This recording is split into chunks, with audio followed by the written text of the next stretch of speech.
আমার গাছের সদ্য ফোটা অর্কিড দিয়ে সবাইকে জানাই আন্তরিক শুভেচ্ছা। আশা করি তোমরা সবাই ভালো আছো।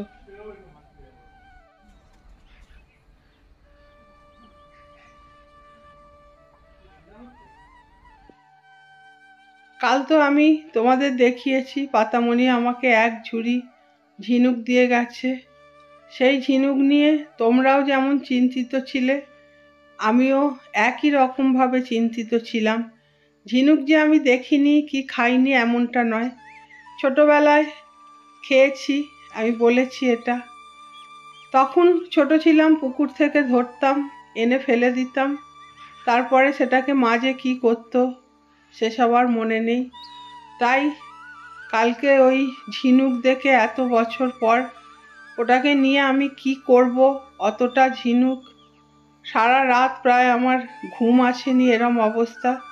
তারপরে ভাবলাম যাক, সকাল হোক, পাতামণি আসবে, ওকে দিয়ে দেবো, ও যা খুশি করবে। আর এই গাছটা দেখো, একই গাছে কি সুন্দর একটা তাল গাছকে আশ্রয় করে দুটো গাছ বেড়ে উঠেছে। একটা হলো সোনাঝুরি গাছ আর একটা বট গাছ। আমার বাড়ির চারিদিক দিয়েই এই দৃশ্যটাই দেখা যায়, তোমাদের যেটা দেখাই বেশিরভাগ।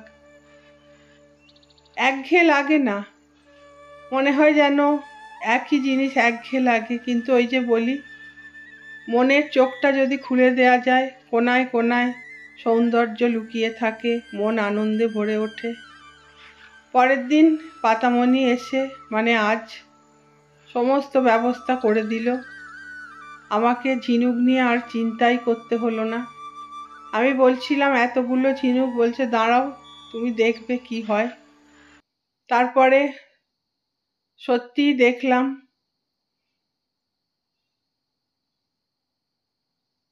ওদের প্রসেস অনুযায়ী ও সব করে দিল। ওদিকে চৈতালি এসছে বাগানটা পরিষ্কার করতে। সমস্ত কিছু পাতামণি বুঝিয়ে দিয়েছে। আগে বলেছি, ছেলেদের ডাকতাম, কাজ করবে বলতো, টাকা নিত, কিন্তু ঠিকঠাক আসতো না। তো এইসব বিষয়গুলো পাতামণি বুঝিয়েছে, ছেলেদের তুমি পাবে না। এখন যা কিছু কাজ থাকে ও আর চৈতালি, মানে ওর ননদ, ওরা দুজন মিলেই করে দেয়। পাতামণিকে যা মাইনে মাসে কাজ করে দিই, আর ওদের যেটা রোজের একটা পাওনা থাকে সেটা ওরা যখন কাজ করে দিয়ে দিই। তো পাতামণি ঘরের কাজ সেরে আবার ওদিকেও যাবে কাজ করতে, সেই জন্য আমি যতটা পাচ্ছি, যেটুকু সহজ আছে, পাতামণির কাজটা একটু এগিয়ে দেওয়ার চেষ্টা করছিলাম। ও বলেছিল মুখটা যেই খুলে যাবে তখনই এটা হয়ে গেছে, গ্যাসটা বন্ধ করে দেবে, তারপরে আমি আসছি। তারপরে দেখলাম এই কাজটা বেশ সহজই আছে। তো টুকটুক করে আমি ঝিনুকগুলো ছাড়াতে থাকলাম। এরপরে বাকিটা ওই এসে করে দিল। তো আমি বললাম তুই যা তাহলে, ওগুলো কর, আমি এই জায়গাটা পরিষ্কার করে দিচ্ছি। ও এগুলো নিয়ে নিচে চলে গেল।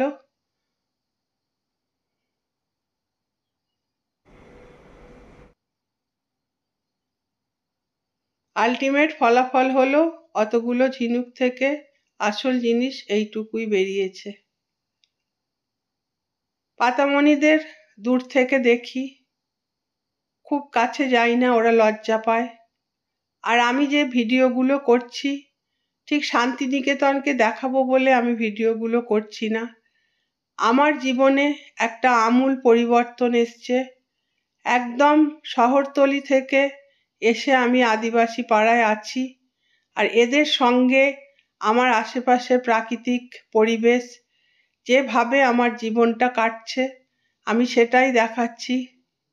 মেয়েগুলোকে দেখি, শুধু মেয়েগুলোকে নয়, প্রত্যেক মহিলাকে, কি অপরিসীম ওরা যে পরিশ্রম করে। জীবনে আনন্দ বলতে, চাহিদা বলতে ওদের কিছুই নেই, তবুও কি সুন্দর হাসি মুখে জীবনটাকে নিয়ে ওরা চলছে আনন্দের সঙ্গে। জীবন নিয়ে ওদের কোনো মাথা ব্যথা নেই, কি পেয়েছি কি পাইনি সেই নিয়েও চিন্তা নেই। যত দেখি ততই ওদের অবাক হই। আমি কি শিখছি জানি না, তবে জীবনটাকে আমি অন্যভাবে দেখছি। শেষমেশ কাজটা আমি করলাম, ঝিনুকটা রান্না। পাতামণি বলেছিল পেঁয়াজ যেমন করে মাংস করে ওই মশলাটাই দেবে। তো সেইভাবেই কড়ায় তেল দিয়ে প্রথমে আলু আর পেঁয়াজটা খানিকটা আমি ভেজে নিয়েছিলাম।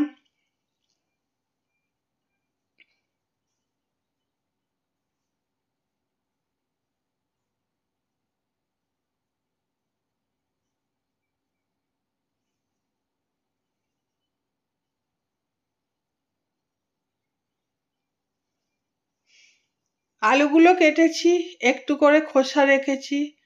গ্রামের খাবার, তাই গ্রামের মতো করেই রান্না করছি। কঠিন কিছুই নয়, রান্না যেমন করে হয় ওরমই। আসলে আগের কাজগুলোই খুব কঠিন ছিল। পাতামণিরা তো 1 বস্তা করে নিয়ে এসছে, তাও আমি জিজ্ঞেস করলাম কি করলি? তো ওরা কালকে রাত্রিরেও খেয়েছে, আবার আজকে দুপুরেও খাবে। ওদের অনেক মেম্বার, তাই একটু বেশি তো লাগবেই। তো ভালো করে আলু পেঁয়াজটাকে একটু হাফ ভেজে নিয়ে তার মধ্যে কাঁচা লঙ্কা, রসুন, আদা বাটা, টমেটো কুচো করে দিয়েছি। আর নুন, হলুদ, অল্প একটু লঙ্কার গুঁড়ো দিয়েছি। এই হলো রান্না। ভালো করে কষিয়ে নিয়ে ঢাকা চাপা দিলেই হয়ে যাবে ঝিনুক রান্না। রান্নাটা খুবই সহজ, খাওয়াটাও খুব সহজ, কিন্তু আগের প্রসেসিংটা অনেকটা কঠিন। সেটা পাতামণি সামলে দিল। আর দেখো কত সুন্দর করে ওরা সব পরিষ্কার করে দিয়েছে। এখন ওপর থেকে দেখাচ্ছি, যখন নিচে যাব আবার নিচ থেকে দেখাবো।